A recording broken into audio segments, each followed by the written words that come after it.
Hello hello friends, स्वागत है काफ़ी दिनों बाद अनबोरिंग एकेडमी में। इधर वीडियो कुछ दिन से नहीं आ रहे थे, ठीक है। तो हम लोग पुराने कमिटमेंट के साथ में आगे बढ़ रहे हैं धीरे धीरे। देखो यार, रीजनिंग तो एग्ज़ाम, किसी भी एग्ज़ाम की जान होती है, कम्पिटेटिव एग्ज़ाम की। और कुछ सवाल होते हैं जो आपका पीछा कभी नहीं छोड़ेंगे अगर आप कम्पिटेटिव एग्ज़ाम दे रहे हैं।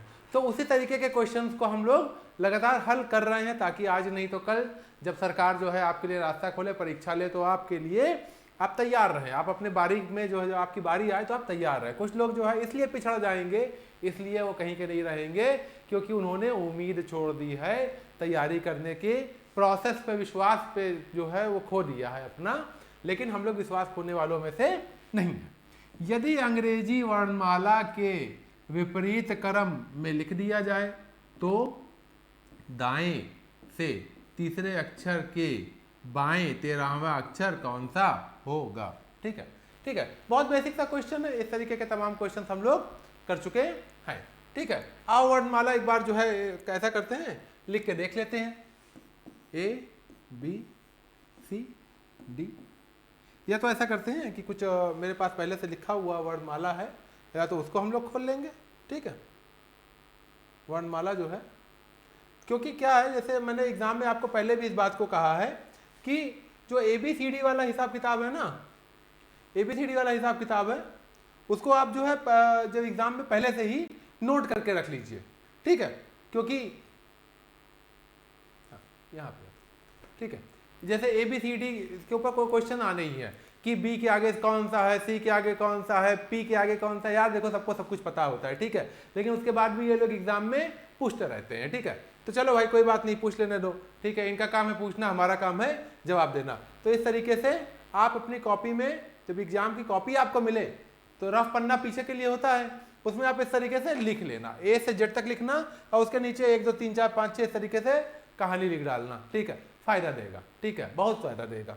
कम से कम आपका 5 से 7 मिनट बचा देगा ये ट्रिक, ठीक है। और 5 से 7 मिनट बचने का मामला समझ लीजिए कि आप बॉर्डर लाइन के उस पार और इस पार डिसाइड हो जाएंगे कि आपके शरीर पे वर्दी चढ़ेगी, आपके कंधे पे सितारे चमकेंगे कि नहीं चमकेंगे। तो सवाल क्या है? सवाल है, फिर से पढ़ लेते हैं। अगर उल्टा लिखा जाए, यानी कि हम लोग नीचे से चल रहे हैं, नीचे की दिशा से हम लोग चल रहे हैं, ठीक है, तो वर्णमाला का विपरीत क्रम में जाया जाए तो दाएं से विपरीत क्रम में लिख दिया जाए। जैसे ABCD ना लिखा जाए, Z Y X इस तरीके से लिखा जाए, ठीक है। तो दाएं से, यानी कि ABCD, आप देखो जैसे अगर विपरीत क्रम में लिखा जाए, ABCD को अगर सीधे लिखा जाएगा तो इस तरीके से लिखा जाएगा। लेकिन अगर ये सवाल में ही देखिए क्या कह रहा है, रीजनिंग का कामात ये है, जब रीजनिंग का आप सवाल कीजिए तो आप हर उस अक्षर पे ध्यान दीजिए जो क्वेश्चन में लिखा हुआ है। यदि अंग्रेजी वर्णमाला को विपरीत क्रम में लिख दिया जाए तो विपरीत क्रम क्या होगा? Z Y X इस तरीके से लिख दिया जाए। चलो भैया, हमने लिख दिया। अब क्या करें? तो दाईं से तीसरा अक्षर, दाएं से, तो इधर में ये इधर इस तरीके से लिखते जाएंगे, तो ठीक है, ABCD पूरा ये आखिर तक पहुंच जाएगा। तो दाएं में कौन सा होगा? A, इधर आएगा B, यूं आएगा C, फिर यूं आएगा D, इस तरीके से बढ़ता जाएगा, और फिर XYZ इस तरीके से हो जाएगा। तो दाएं से तीसरा अक्षर कौन सा है? C। दाएं से तीसरे अक्षर के बाएं 13वां अक्षर कौन सा होगा? इसके बाएं, अब इस अक्षर के बाएं 13वां अक्षर कौन सा होगा? तो ये तीसरा है, इसके बाद कितना चाहिए हमको? 13 और जोड़ दीजिए, तो कितना है? 13 3 16। यानी कि A से अगर ABCD गिनना चालू करें, 16वां अक्षर कौन सा होगा? बिल्कुल बेसिक किस्म का सवाल है, बिल्कुल टुटपुंजिया सवाल है, कोई दिक्कत नहीं, कर देंगे। 16वां अक्षर देख लीजिए, P होता। अगर A 1 है, B 2 है, C 3 है, तो 16वां अक्षर कौन सा हो गया? P हो गया, ठीक है। तो हमारा आंसर कौन सा हो जाएगा? P हो जाएगा। समझ में आया? देखिए, खेल कहाँ पे हुआ? खेल आपके साथ जो है हर सवाल छोटा छोटा करता रहता है। इसमें सबसे पहला खेल इसने क्या किया, बदमाशी क्या किया कि वर्णमाला को उल्टा लिखवा दिया आपसे, ठीक है। तो ये कह रहा है कि जैसे वर्णमाला तो ABCD होती है, लेकिन वर्णमाला जो है उल्टा लिख डालो। उल्टा लिख डाला भैया, चलो ठीक है, Z Y X करके इस तरीके से लिख दिया गया। अब दाएं से दायां कौन सा है, आप इस तरीके से भी वर्णमाला की तरफ खड़े हो जाइए, तो दाएं से यानी कि इधर ए आएगा, क्योंकि वर्णमाला हमने उल्टा लिखा है। तो जैसे सीधा लिखते तो जेड यहाँ पे खत्म होता, उल्टा लिखा तो ए यहाँ पे खत्म होगा ना। तो दाएं से तीसरा अक्षर, तो दाएं से तीसरा अक्षर कौन सा, ए बी और सी। उसके बाएं 13वां अक्षर, यानी 13 और 3 16वां अक्षर। सीधे सीधे बोल दो कि ए बी सी डी को सीधे लिख दो, 16वां अक्षर कौन सा होगा, यही सवाल है। ठीक है, अब लेकिन ये रीजनिंग है, यही तो खेल है। ठीक है, कि चीजें आसान है, लेकिन आसान करके नहीं दिखाएंगे, आपके दिमाग का इस्तेमाल करके उस गुत्थी को, उस पहेली को सुलझाने की कोशिश आपको करनी। यदि अंग्रेजी वर्णमाला को विपरीत क्रम में लिख दिया जाए, फिर वही कहानी है। ठीक है, यदि अंग्रेजी वर्णमाला को विपरीत क्रम में लिख दिया जाए, तो इधर जेड वाई एक्स इस तरीके से, सी बी ए। चलो भैया, विपरीत क्रम में हमने इस तरीके से लिख दिया, तो बाएं से नवा अक्षर के, बाएं से इस तरफ से, पहले पिछली बार दायां था, इस बार बाएं है, तो बाएं से नवा अक्षर, बाएं से नवा अक्षर के दाएं 12वां अक्षर के दाएं 12वां अक्षर प्लस 12, यानी कि 9 और 12, 9 12 कितना हुआ, 21 हुआ, 9 12 21। तो इधर से 21वां अक्षर कौन सा होगा, टोटल कितना होता है, 26 होता है। ठीक है, तो अगर उल्टा लिख रहे हैं तो बी कौन सा हुआ, 26, ए कौन सा हुआ, 26, बी कौन सा हुआ, 25, सी कौन सा हुआ, 24। ठीक है, देखिए खेल देखिएगा, सी कौन सा हुआ, 24, डी कौन सा हुआ, 23, ई कौन सा हुआ, 22, और एफ कौन सा हुआ, 21। कौन सा चाहिए था, 21वां चाहिए था। 21वां कौन सा है, एफ। समझ में आया, बहुत बेसिक सा सवाल है, कोई इसमें कोई दम नहीं। ठीक है, देखो बहुत आसान था, फिर से मैं एक्सप्लेन कर देता हूँ, कोई दिक्कत नहीं। यदि अंग्रेजी वर्णमाला को विपरीत क्रम में लिख दिया जाए, तो भैया हमने अंग्रेजी वर्णमाला को विपरीत क्रम में लिखने की प्रयास करना चालू कर दिया। जेड वाई एक्स उल्टा उल्टा उल्टा उल्टा ऐसे करते चले गए, खत्म कहाँ होगी, सी फिर बी फिर ए। ठीक है, चलो भैया पहली लाइन का मतलब हमने निकाल लिया। तो बाएं से नवा अक्षर, बायां कौन सा है आपका, आप जब इस तरीके से खड़े हो जाएंगे तो जो आपका बायां है वही वर्णमाला का बायां हो जाएगा, हो जाएगा। ठीक है, तो बाएं से नवा अक्षर, तो इधर से नवा और उसके दाएं 12वां अक्षर, तो 9 प्लस 12, तो यानी कि इधर से 21वां, इधर से 21वां हमको गिनना है। अब या तो पूरा वर्णमाला लिख डालो और उसके नीचे लिख डालो 1 2 3 4 5 6, या तो थोड़ा सा दिमाग लगा लो और उसमें लिख लो कि ए 26वां है, बी 25वां है, सी 24वां है, डी 23वां है, ई 22वां है, तो एफ कौन सा होगा, 21वां होगा। 21वां ही चाहिए था, तो 21वां हमारा आंसर आ जाएगा, हंसता खिलखिलाता एफ। ठीक है, सिंपल सा है, बहुत बहुत सिंपल, कोई दिक्कत नहीं। ठीक है, तो अगले सवाल पे चलते हैं। यदि अंग्रेजी वर्णमाला को फिर से विपरीत क्रम में लिख दिया, देखो हम लोग टाइप ही इस तरीके का कर रहे हैं, जैसे मैं क्या हूँ ना, मतलब जो बुक का मैं बेस में लेके चल रहा हूँ, बहुत कॉमन सी बुक है, मेरे ख्याल से आप सबने के पास होगी नहीं, मैं नाम रिवील नहीं करूँगा, अच्छी बुक है। उसने बहुत अच्छे तरीके से टाइप वाइज डिस्ट्रीब्यूट कर दिया है बुक में, उसी को बेस लेके मैं आपको पढ़ाता हूँ, समझाता हूँ। ठीक है, कोई छुपी हुई बात नहीं है, सभी आप भी जो है पढ़े लिखे लोग उस तरफ भी बैठे हुए हैं जो मेरा वीडियो देख रहे हैं, और मैं भी थोड़ा बहुत पढ़ा लिखा इंसान हूँ। ठीक है, तो किसी बुक को बेस मान के ही काम को करने की कोशिश करना है। हमारा प्रयास क्या है कि बुक की बात नहीं है, बात क्या है कि मेथड सीखना है। अब मेथड सीखने के लिए सवाल तो कहीं से उठाना ही है। तो जो सब बुक हम इस्तेमाल कर रहे हैं, इसमें बहुत अच्छे से टाइप, अलग अलग टाइप को ना उन्होंने एक साथ कर दिया है, तो ये सारे टाइप एक ही तरफ के हैं। यदि अंग्रेजी वर्णमाला को विपरीत क्रम में लिख दिया जाए, फिर से वही काम है, तो बाएं से 20वें अक्षर के, बाएं से 20वें अक्षर के, फिर देखो जेड वाई एक्स करके ऐसे बना लेना, कंफ्यूजन नहीं होगा आपको बाएं दाएं में। ठीक है, इस तरीके से बना लेना बहुत जरूरी है।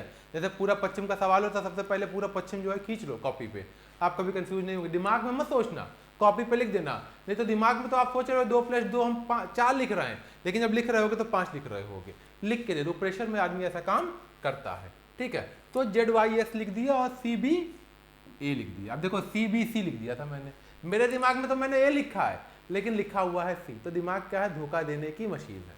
ठीक है, तो बाएं से 20वां अक्षर, बाएं से, माफ कीजिएगा,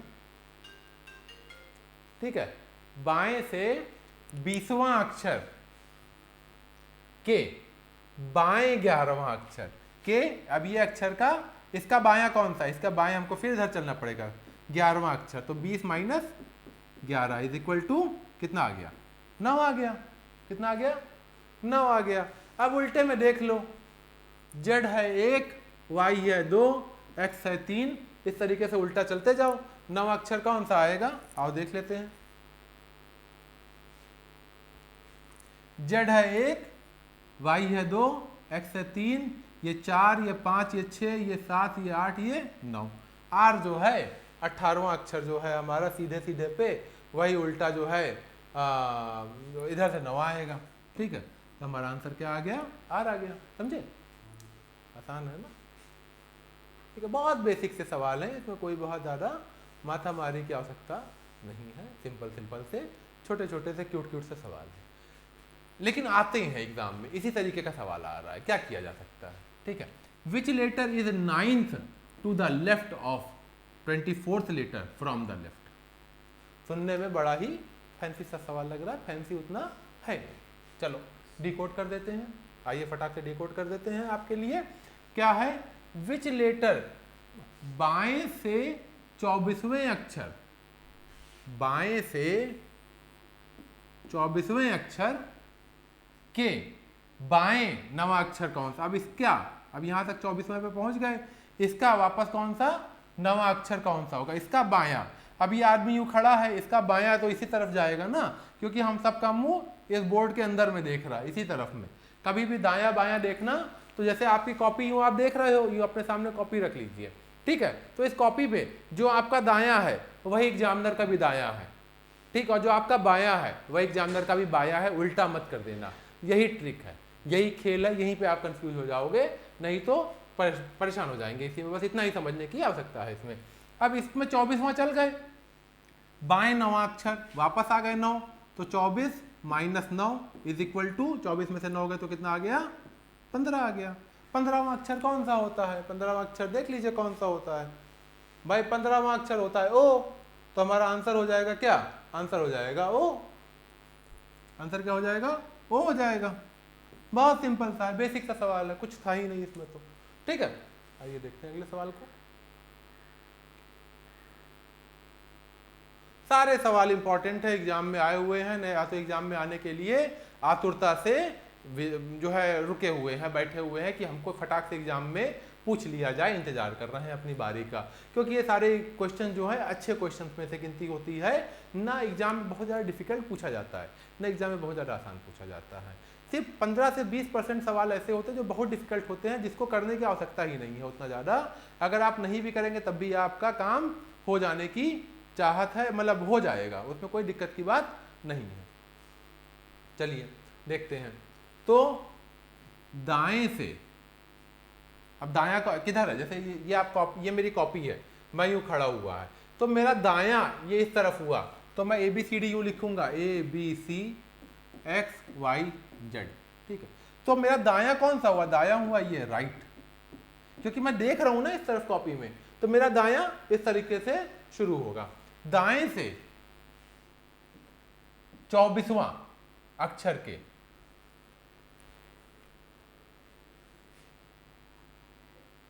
दाएं से 24वां अक्षर, दाएं से 24वां अक्षर इस दिशा में बढ़ गए, के दाएं 9वां अक्षर, इधर आए 24, इधर वापस चले गए 9, तो 24 माइनस 9 ये हो गया 15। लेकिन गिनती कहां से हो रही है, इधर इस तरफ से हो रही है, इधर से 15वां अक्षर। पिछली बार क्या था, बाएं से 15वां अक्षर था, इस बार दाएं से 15वां अक्षर है, तो 15वां अक्षर इस बार कौन सा होगा, आइए गिन के देख लेते हैं। 1 2 3 4 5 6 7 8 9 10 11 12 13 14 15, एल जो है हमारा 15वां अक्षर हो जाएगा। आंसर हमारा क्या होगा, एल। दाएं बाएं में कंफ्यूज होने की आवश्यकता बिल्कुल भी नहीं है, क्वेश्चन जो है आसान हो जाता है, आसान ही होता है। ठीक है, बहुत आसान सा क्वेश्चन है। Which letter will be 19th from your right. Right आपका राइट ये है, आपका राइट ये है, यहाँ से 19वां अक्षर गिन लो, आपका आंसर हो जाएगा। बेसिक सा है, सॉल्व मैं नहीं करूँगा, ठीक है। Which letter would be 9 from your left of 9th from your right, ठीक है। ये उसी तरीके का सवाल है, दाएं बाएं इस टाइप के सवाल है। ये थोड़ा मैं प्रैक्टिस के लिए आपके लिए छोड़ दे रहा हूँ, और इसके अगले वीडियो में मैं कुछ नए किस्म के सवाल को आपको कराने की कोशिश करूंगा इसी बेस के ऊपर, और उसके बाद हम लोग नए किस्म के सवाल करेंगे। मतलब कल का एक और लेक्चर रहेगा जो इस टाइप का रहेगा, उसके बाद मैं नए किस्म के सवाल कराऊंगा। इस तरीके के अल्फ़ाबेट वाले सवाल को अब छोड़ देंगे, क्योंकि काफ़ी हम लोग ने प्रैक्टिस कर लिया, काफ़ी आपने प्रैक्टिस किया होगा, इससे ज़्यादा की आवश्यकता है नहीं, इससे ज़्यादा डिफिकल्ट आता नहीं। 2 टाइप और बचा हुआ है जो कल मैं करा दूंगा, और उसके बाद इसको इस चैप्टर को क्लोज कर देंगे। इसके बाद नए वाले चैप्टर के ऊपर हम लोग चले जाएंगे प्रैक्टिस करने के लिए। Thank you so much for watching this video. कृपया करके इस चैनल को सब्सक्राइब करें और पूरा वीडियो फिर पूरा देखा करें। आपके लिए कुछ ना कुछ हम लोग ज़रूर ऐसा दे देंगे जो आपके लिए लाभकारी होगा। Thank you so much.